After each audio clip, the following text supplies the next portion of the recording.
Today, I'm going to be talking about how to get promoted, moving quickly from supervisor into middle and upper management. I tried to make this enough to where it would fit into a lot of different business types and fields, but primarily this would be in a corporate setting. And tell you a little bit about myself.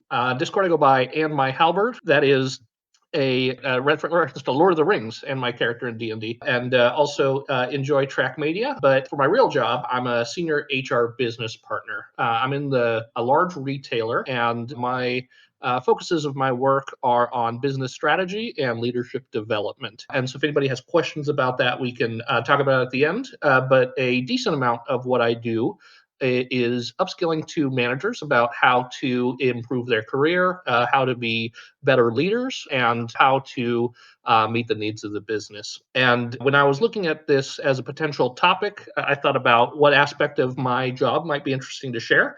And so I thought how to get promoted might be helpful to people. And also, that's been a pretty big focus of my own personal growth journey. I've got a lot of promotions under my belt. I've got promoted 8 times in the last 10 years. And wanted to share a little bit about what some of the things that I recommend people do if they're looking to get promoted in a corporate setting. So I kind of broke it up into 3 areas and then talked about how to upskill in this area when you're a supervisor, when you're a middle manager, and when you're an upper manager. And the 3 keys to success that I chose to highlight are to get a mentor, to grow continuously, and to be coachable. And these are all things that have been tremendously useful to me, and I hope to package it in a way that is helpful. So I'm going to start off with being getting a mentor. So as a supervisor, it's a great time to find a mentor. Now, ideally, they are 3 to 5 years ahead of you in their career. If they are too far ahead of you, then you may not be able to get a lot of benefit of their time because they may have other things that they may have to focus on. And if they're too close to you, then they may not have the amount of experience to be able to give you good advice and guidance. Now, this one's probably one of the most important things to look for in a mentor that I don't hear about a lot. And you want to find a mentor who is on a fast trajectory of their own career. So you can look at somebody who's been successful and been in their role for a long time. But I would recommend somebody who's on a fast trajectory where you hear about their potential. And the reason for that is as they grow, the goal is for you to maintain a strong connection with that mentor and to grow with them. And so I'll talk a little bit more about how that looks throughout my career and how I would recommend doing it. But picking a mentor and staying close to a mentor that's on a fast trajectory is something that can help you yourself get on a fast trajectory. This is also very important is you want a close connection, but they can still challenge you. Close connection because this is something that you'll want to cultivate over years and years. But also, if there's not somebody who can tell you what you're doing wrong or where you can grow, then that's not going to be somebody who can help you achieve what you want to do in your career. So I got my mentor, who I still meet with when I was a supervisor, and I told them that I was graduating college in a month and how could I get their job in 5 years.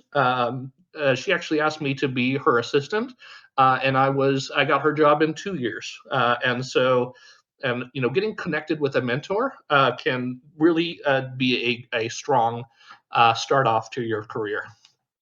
Now, when you're a supervisor, some things for a mentor is to set clear goals. Now, a mentor can only help you if they know what you want.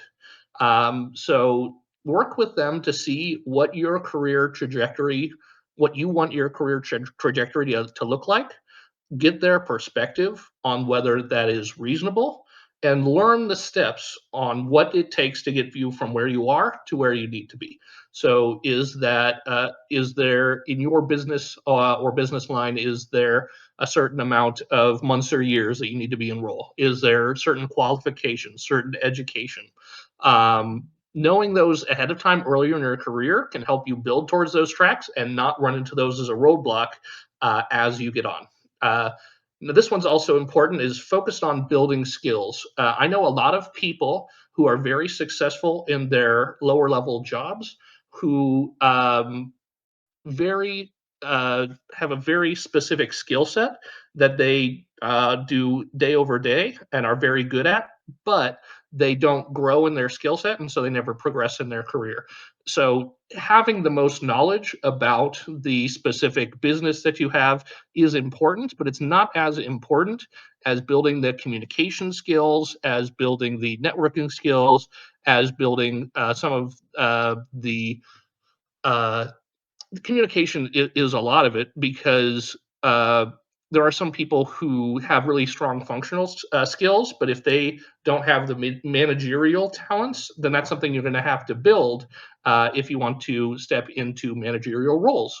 And usually it's the soft skills, the communication, that hold people back. So starting on these skills first is really important. And so at the supervisor, what type of email communication, whether it's Slack or Teams, or what is the communication look like at the next level, and how can you get exposure to that and get some of those communication skills. And also, as a supervisor, you drive the partnership. So this is something that you should be scheduling with them. You should be telling them about your career goals. You should be telling them about what keeps you up at night and get their perspective on it, get their advice. Because if this isn't something that you're driving regularly, they won't drive it, and you'll lose that mentor relationship. So this is, you own the mentee mentor relationship, and want to make sure that you maintain that relationship. So I'm going to get into middle manager. This is something where you want to step in from learning from your mentor to start helping your mentor. And so this is support on projects. One of the things that really helped me on my career is when my mentor got promoted and continued on her growth journey, she got tagged on larger projects and tagged me on those projects. And that got me exposure. And so having that mentor relationship open doors that I wouldn't have had otherwise. But also, it's helpful to your manager to have somebody who knows what their leadership style is, what their skill set is, what they like, and what they do to be on their team with different projects or goals. And share information and support. This is something where my mentor reaches out to me and says, "Hey, I have somebody on my team that's struggling with this. I know you're really good at that." And so we get connected, and my scope grows, but also it's a mutually beneficial relationship. So an example is when I was impacted in my job, I had a reduction in force. My role was eliminated. I had that mentor, and she actually called me 2 weeks later and had a job for me, and I was able to get going with a new company and continue in my career. And so I was able to rejoin her team because she actually joined that new company, and because she knew I needed a job, and also she knew that I knew what she liked and I knew how she liked to do things. It really helped me land a job in a place where I was, financially a little bit vulnerable, and so that was a big support to me as well. And then, of course, as an upper manager, become a mentor. Pass along what you learned and experienced. And this is where you get to reap some of those benefits. So get mentors of your own. And then that way, when you have larger scale projects, you can tag mentors that you have, or mentees that you have, uh, and get their support, and become well known and respected. If you build this type of network, then you get to know more people. And when other roles or other exciting opportunities open up, people start to think of you. And so people talk a lot about networking, and that's a lot what it is. But having this mentor relationship has people that think highly of you and can help you get better, well known, respected in the business. And once again, like, have those new strong leaders to support you. So I'm going to talk about growing continuously. Next is my second topic. As a supervisor, start building habits. So first habit is definitely important is have regular one-on-one meetings with your manager. And once again, this is something that you should be pushing for, and you should be presenting them with what you've been accomplishing, and you should be making sure that you have clarity on the expectations of your role. A lot of times when there is friction between a supervisor and their manager, it's because there's lack of clarity in the expectations.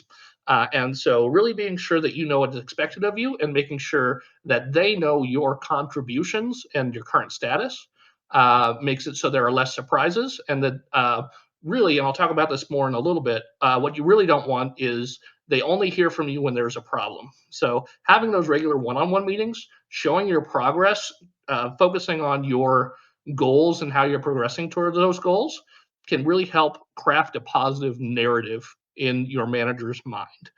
So, having those regular one on one meetings is very important. Second, know the language. So this goes back to a little bit when I talked about the skill set with the soft skills and with communication. All companies have their own language, and it's very clear when you are in a meeting with somebody doesn't know the language. So whether it's how does this company start meetings, or what are some of the key metrics, or each company also has its own culture or phrases that it uses, and getting to know those and speak the language is really important to taking those next step in your career. And Last one is stay learning.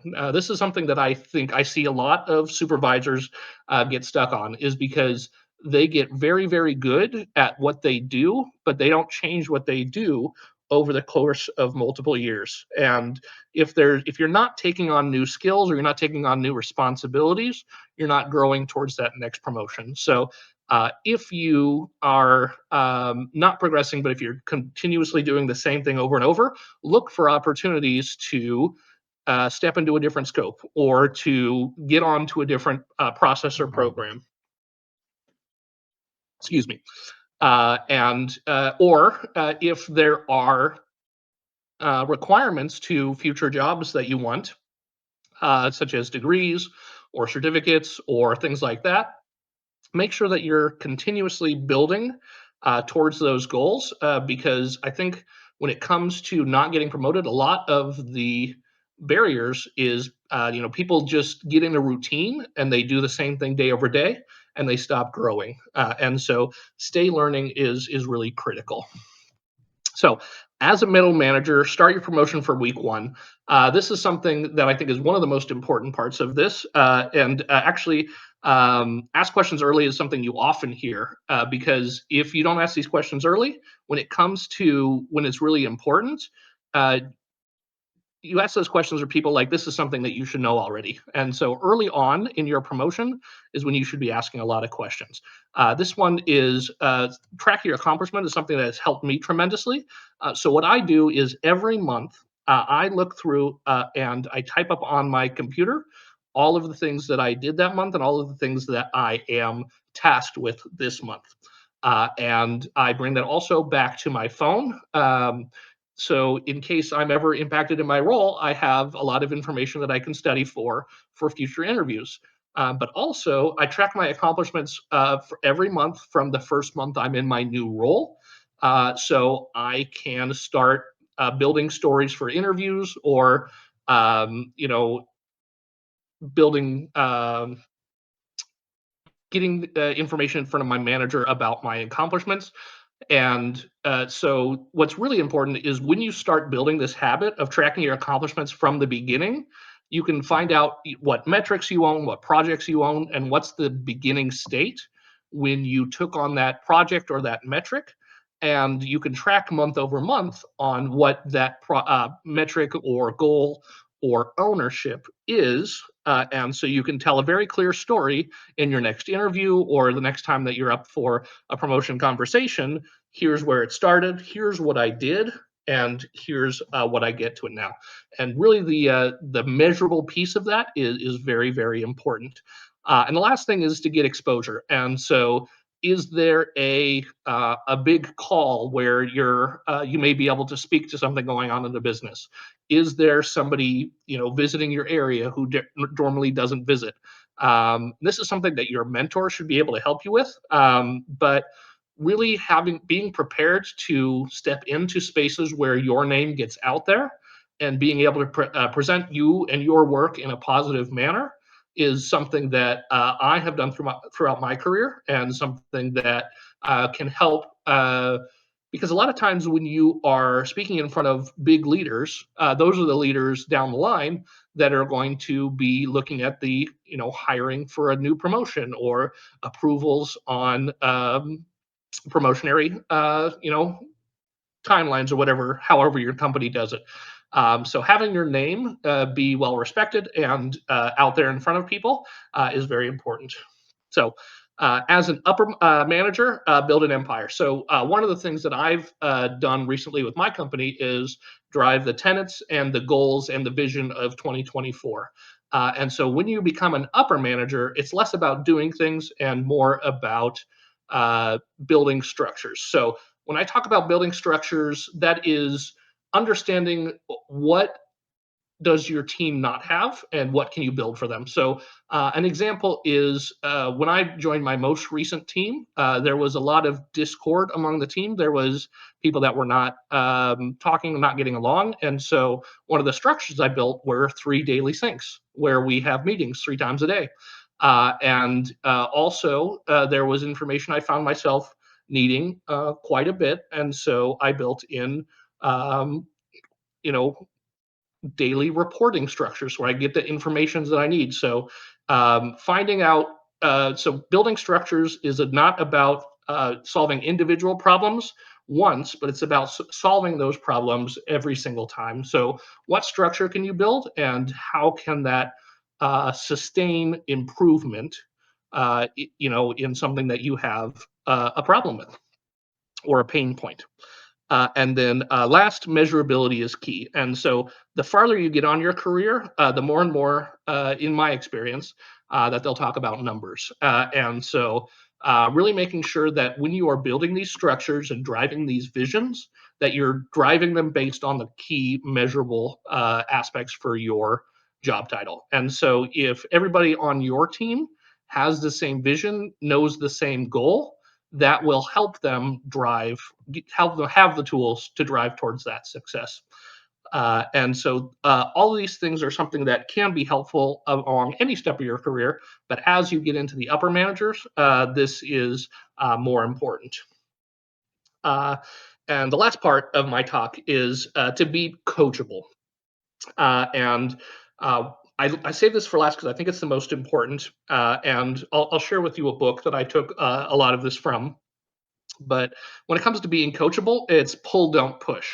And so that is when you're looking for feedback, pull it to you. Don't try to wait till people have to push it on you, because if there's something going wrong, and it has to wait until somebody comes and talks to you about it, that's going to be an issue.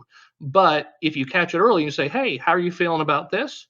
Then you can catch things earlier and it doesn't get to be an issue. So um, if the only times that you're talking to your manager, like I said, is when something's wrong, that's going to be something that's going to reflect negatively on you and your career. But getting those coachings, seeking that feedback early can really help you out. Second is come with solutions, not problems.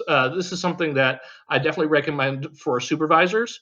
When there's a problem that comes up that you have to tell your supervisor out, always try to stop and take a second and to think about what is my recommended solution. And that way you can come to them and say, hey, here's the problem, here's my recommended solution. And then that way they can push back and say, no, I want to go this instead. And that way you can kind of see and learn and understand what their thought process is. And that can help you make better decisions in the future. But if it is a good decision, they can say, yes, I like it, run with it. And then it shows a lot of high level of confidence in your role. So the more that you can step into recommending actions or recommending decisions at that next level, the more that you can demonstrate that you have those capabilities to grow to that next level. And then, even if you don't agree, learn. So a lot of times we'll get feedback, and sometimes it's just you don't feel that it's accurate or you disagree. And I am an HR, and so that might be might be something to think about. But a lot of that time, it's just best to say thank you. If you don't agree, say thank you. I understand. And then think about what you can learn and how you can avoid being in a situation where you get negative feedback in the future. Because unfortunately, pushing back against the feedback a lot just makes them, your manager, or whoever's giving you that feedback, perceive that you know you don't know what's going on, or give you negative get a negative vision of you. But if you say thank you and then you circle back and say, hey, here's my perspective on this, it's a lot more effective in getting your point across. And also, they can, a lot of times, you'll be wrong and there's be something that you don't know about. And so take a second to say, let me think about that. And then if something doesn't make sense, ask for more. A lot of times you'll learn something that you didn't know before. And also you'll gain trust from somebody who is potentially having some frustrations. So as a middle manager, like I said, seek out feedback is very important. Appreciate the feedback is also important. So especially when something is tough, saying thank you for the feedback can really make a good impression on a leader. And especially what's really especially impactful is if you mess something up. And they give you some feedback and you say thank you and then you do something different and then you go back and tell them that, hey, I wanted to appreciate you for giving me that feedback, or sharing that coaching with me, because that allowed me to do this and this time and this is how it helped. And what I'll tell you, the it's great to be able to show your manager that you can navigate through a tough situation. But even better than that is a time where you can navigate through a tough situation using skills that they gave to you. That will really show that you're listening to them and you're wanting to grow, and you can make an impact and you can adjust based on feedback. That's really, really a positive thing that I would encourage people to go for. And that's that last piece, is respond to that feedback. And then if you're a manager, I sorry, I didn't change this title. It should be provide coaching. So when you're providing coaching as a manager, understand first is absolutely critical. So when you're a manager, having the trust of your team is a must have, because if they're not doing it, then it's all on you. And so, in order to make sure that you have a team that supports you, you have to earn their trust. And when you have a coaching opportunity, the first thing you need to do is make sure you understand all the situation.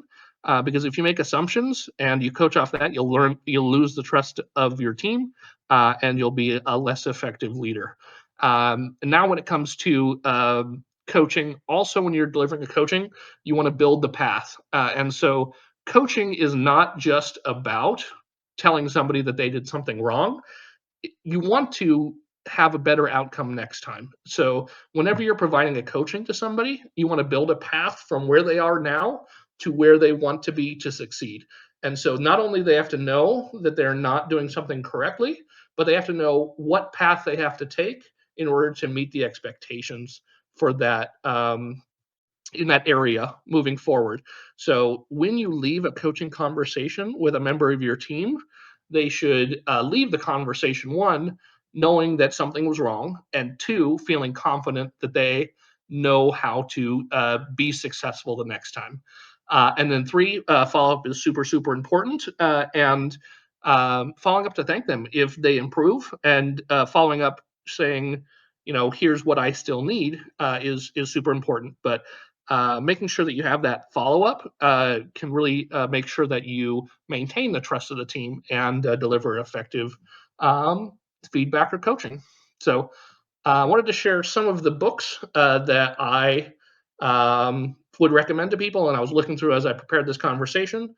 And that's the end of my presentation. Thank you. All right.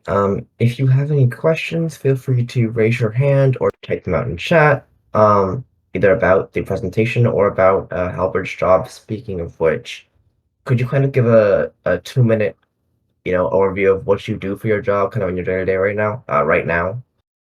Yes. Day to day, I have four direct reports. Two of them are managers, and two of them are what we are not managers, are entry level. And a total of 18 people on my team. And so a lot of that is daily reporting and doing a lot of the HR stuff, pay, policies, disciplinary stuff. But most of my day-to-day role is meeting with the leadership team and looking at what our vision for the upcoming weeks, months, quarters is, and look at what risks we have around the corner, and then to build and provide training and upskilling to the leaders to make sure that we're avoiding those risks and to make sure that they have the tools they need to tackle what's coming next in the business. Okay. And how did you get into kind of HR as a whole? Like, when you decided you wanted to do this for a living? I was stocking shelves in college, just in the grocery department, and then they get me in. There was an opening for an entry level HR position, and you got that training coordinator position. And then after I graduated, like I said, I met my mentor and spoke to her and said, "Hey, how do I get your job?" And then kind of went from there. So you were doing training of employees, and you kind of was that your boss, or you said your manager there? I'm sorry. So at that point, she was my boss's boss. Ah, and so you primarily work in an office, and you are responsible for trying to make the employees better, or the company better, right? That's my understanding, right? Yes. Yep. And so, what are some examples of like metrics that you're looking at trying to improve? So in HR, a lot of the ones that you'll see is attendance and attrition. And so that is how often do people show up for work and how often do they quit. But also there are associate, surveys, and satisfaction surveys, and then also other metrics on my team. So there are certain tasks that they have to do every day, whether it's by pay or about any number of things. And I have to make sure that the managers that report to me, are maintaining the standard work, and so that the things like associates, pay and different things are correct. Sorry, I'm gonna be a little bit vague because I don't want to No, no problem, no problem. talk You about my can, company in general. yeah, not answer this question if you'd like, but how would you go about improving like one of those methods? Like, what would you do with like, so like, you know, uh, satisfaction's low this quarter. Like, how do you say, we're gonna improve this? Like, what would your strategy be like, to do something? Because it's a pretty big thing. Like, how would you do that?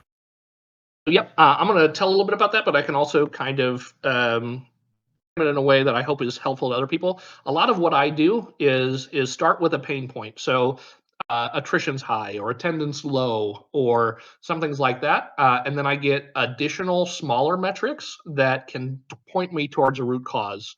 And so part of that is, what is the reason that why people are leaving? Is it personal reasons? Is it school? Is it people abandoning their job? Is it misconduct?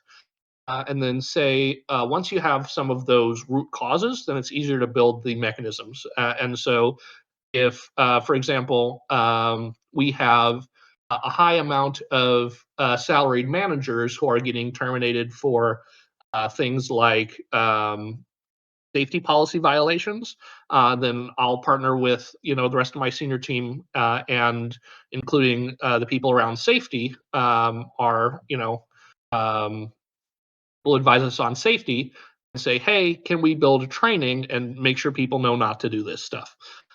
Or if there's schools, we have a lot of people leaving for school, then we may build a program to have people, make it easier for them to reapply when they get out of school, because there's always those people that work here while they're at school and go home for the summer, or vice versa.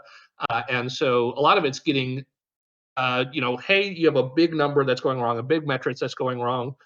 What is the biggest piece of it, when you zoom in, that's causing that, and how can you build a action to improve that root cause?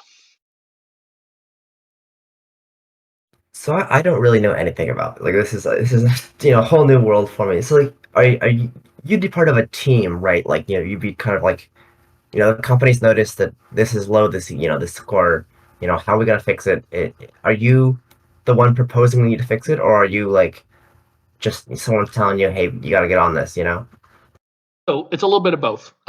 So my directors have a handful of key metrics that are non-negotiable.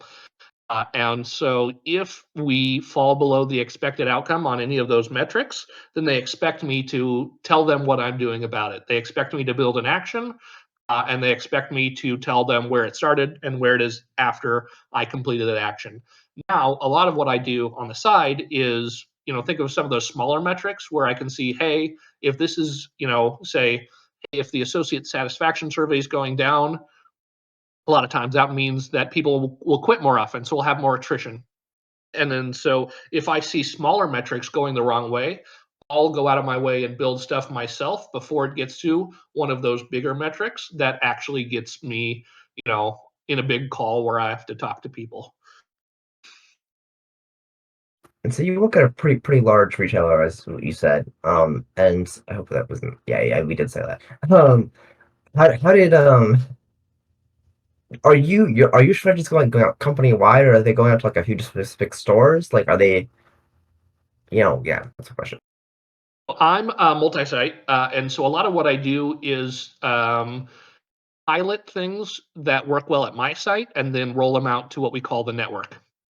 And so I will try things within the scope, and then I will demonstrate that it's effective, and then I will be on a team to roll it out to other areas. And then also I'll have other areas who have similar things and things that worked well, and they roll it out to my stores. All right.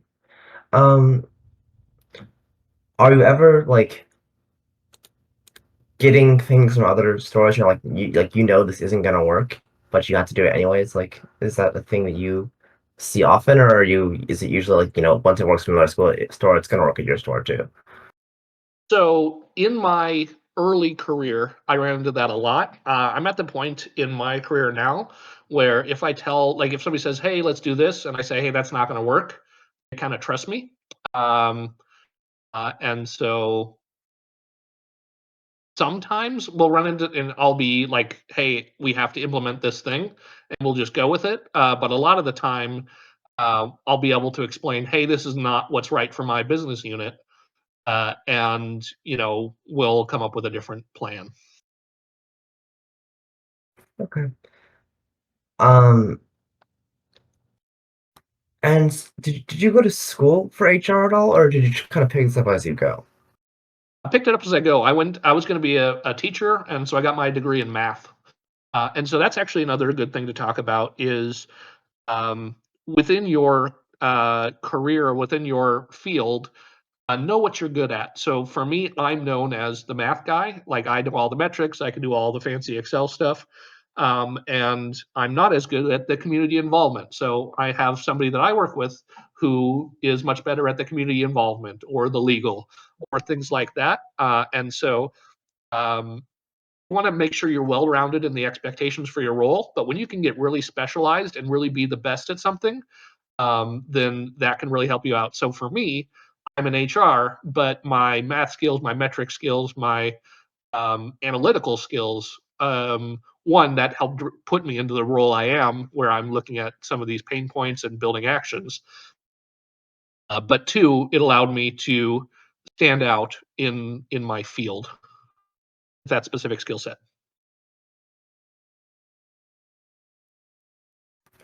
Uh, Here, J Square has a question. I have an internship coming up this summer, and I've been trying to research ways I could stand out.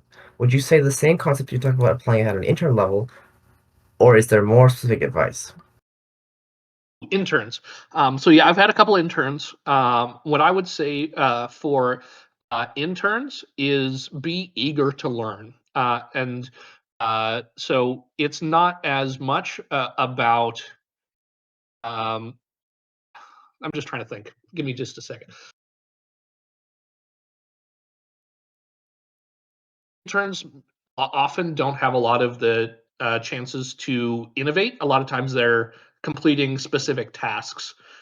And if you can complete those tasks while showing curiosity and while showing that you are eager and that you are consistent and that you have an interest in the next level of this scope, that's the best thing you can do during an internship is be reliable, be curious, and nail whatever the expectations for that internship are.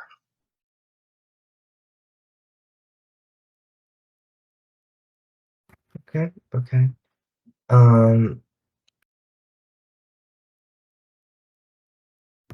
I'm curious. Do you have like HR interns that are under you directly? Is that what you when you say what you have when you say that? Oh yeah, over the last 2 summers I did, not currently because it's not intern time, but I've had a couple different interns And for are summers. they often studying like is that a major HR? Is that or is it Yes.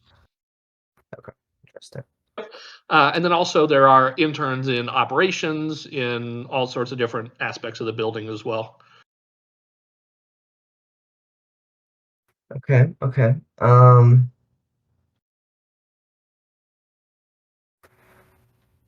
What would you say is your favorite part of your job? What do you enjoy doing the most? Yeah, is there a specific thing you really like doing, or is it all kind of just fun, or is it all of it kind of the same?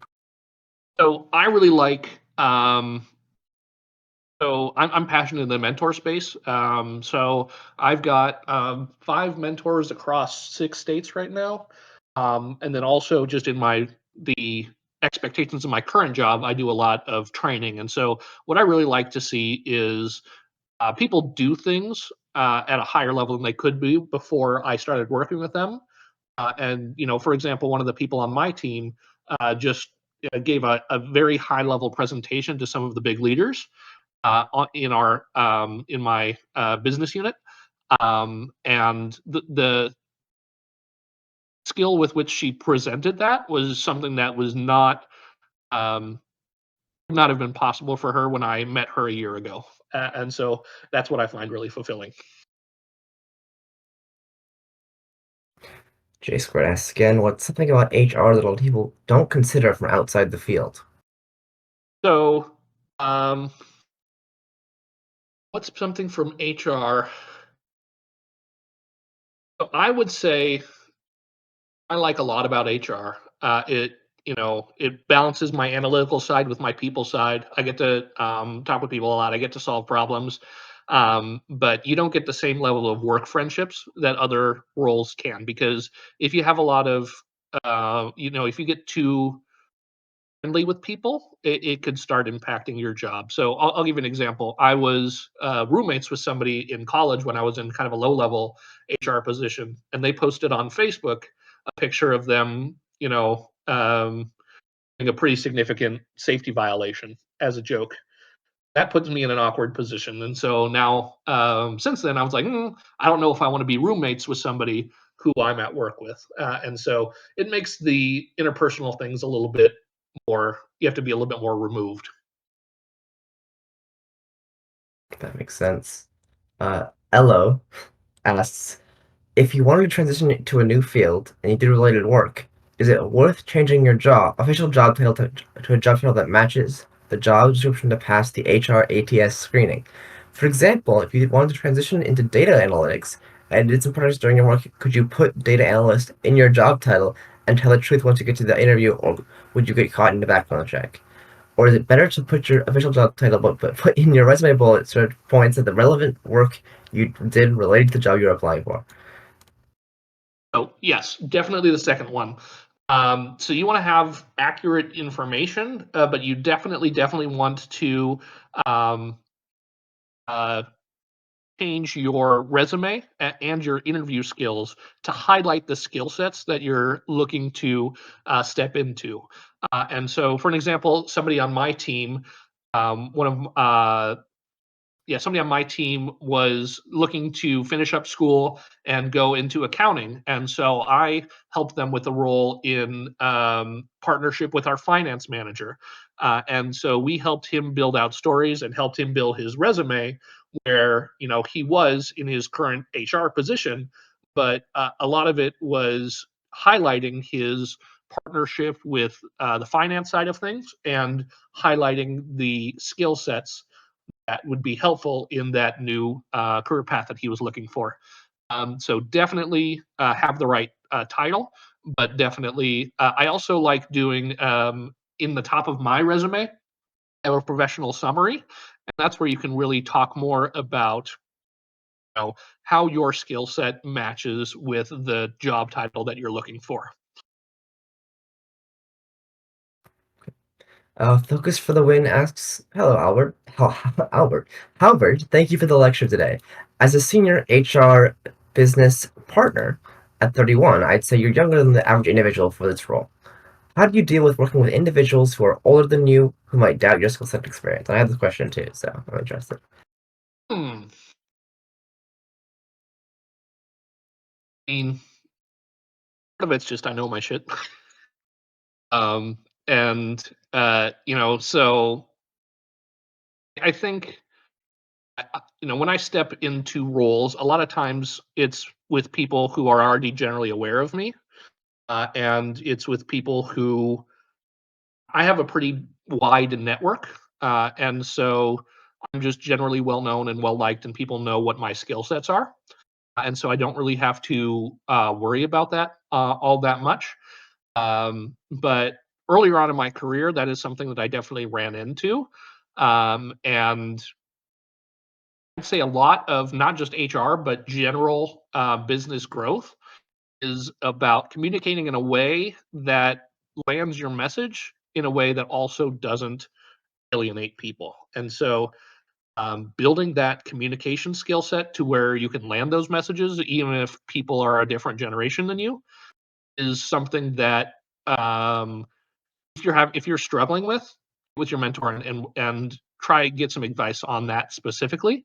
But in general, my advice would be is if there's somebody who is less predisposed to listening to you based on age or other things like that, then spend more time talking through why you want to do the things that you do, especially if you're not their boss. Like if they're another stakeholder we call like a different area of the business, or even if they are on your team, you know, um, saying why or saying like, hey, a lot of times what I'll do is I'll listen to like, hey, what do you think? And then they tell me what they think, and I was like, yep, that's a great idea. However, have you considered this? And then say, or hey, I actually did that in a previous role, and here's what negative thing came forward. And so, really, it's a lot about having that conversational skill set which is super critical to higher level success, basically across any industry. Elo asks, "Is it true that companies post ghost jobs or open job positions that they don't actually plan on filling, just people think that the company is doing well and actively hiring?" So not just to do that, but they definitely do that. They do that to show that the company is in good health, and they also do that to reduce risk to the business. Because if there is an unexpected opening, then you have a bench of people to move quickly to fill that critical role. That's not my part of the business, and that's not a part of the business I really. It's kind of shitty, but yes, it is done.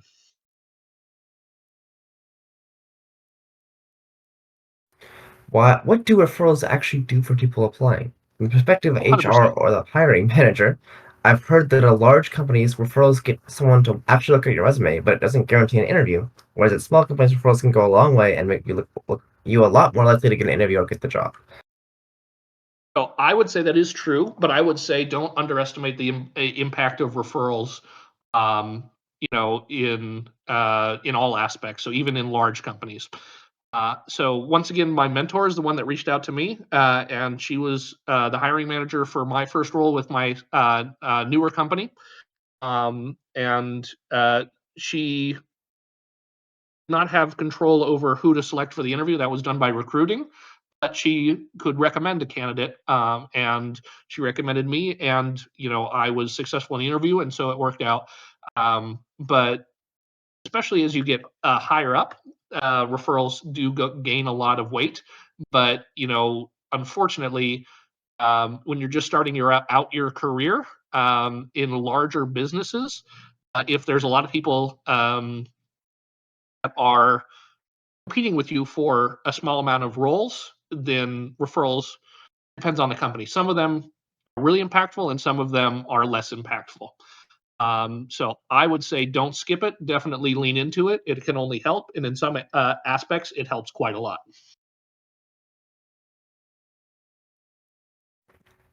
All right, wrapping this up here, last few questions. So if you have any questions left, come in now. Um, Hello asks, how do job applicants find out who they've been interviewed by and find out who's the hiring manager? I've heard that to ask a recruiter, but are there other ways to do so? Generally, ask a recruiter. Sometimes it's posted online with the job posting, and sometimes they won't tell you at all. I do recommend sending follow up emails if it's available, thanking people for their time. Um, and my experience, a lot of that's not available, but you could. It's still good to ask. All right. And last question here. You've talked about this a lot, but if you, well, I mean, you kind of had a unique entrance into the field, but if you were interested in going into kind of what you're doing right now, which is HR, how would you go about it? What would you be doing right now? Get a degree in HR. That's definitely the traditional way, and that's the way that most of my peers got into the role. All right. I think I'm gonna wrap this up here then. Thank you so much for I, coming you out. know, Thank you so I much. would say college degrees are important. Yeah, uh, doesn't matter as much what the degree is in. And so if you have a college degree and it's there's a posting that you're interested in that says you need a specific degree, if you have a degree, still apply for it. You may not get that call back, but degrees matter, and having a degree matters in a lot of cases more about what the specific degree is in. All right. Yeah. Oh, one last question here, and we're done. I've got a question about the U.S. retail landscape. Is sales training a major team in BT business to consumer retail? Repeat. Sorry. Is sales training a major team in business to consumer retail? No problem. No, not in my experience. It may depend on the company. Um, a lot of times the sales teams are more about being a buyer between the retail or but between the vendor or like the who produces the item and then to the company itself. So in my experience, sales is not a big. Um, it could be very big in a different sector.